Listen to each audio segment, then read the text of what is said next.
Υπάρχει αναγέννηση, αλλού πολύ καλή, αλλού λιγότερο καλή, αλλά σε γενικές γραμμές υπάρχει αναγέννηση. Στα κομμάτια με την ελάτη και τη μαύρη πεύκη, στα ψηλότερα δηλαδή σημεία, τα πράγματα είναι πίσω όπως τα περιμέναμε, δηλαδή δύσκολα. Θα χρειαστεί σίγουρα ανθρώπινη βοήθεια και θα πρέπει το κράτος να προβεί σε αναδασώσεις.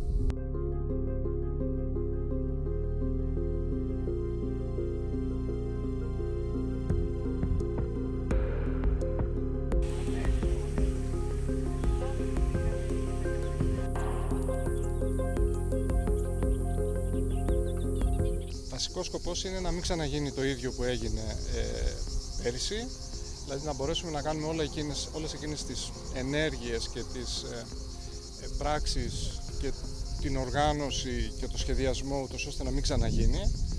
Ζούμε πλέον σε συνθήκες κλιματικής αλλαγής, κλιματικής κρίσης, που επηρεάζει την συχνότητα και την δρυμύτητα των δασικών πυρκαγιών. Για να μπορέσουμε να ανταποκριθούμε σε αυτό, θα πρέπει να δουλέψουμε στην πρόληψη.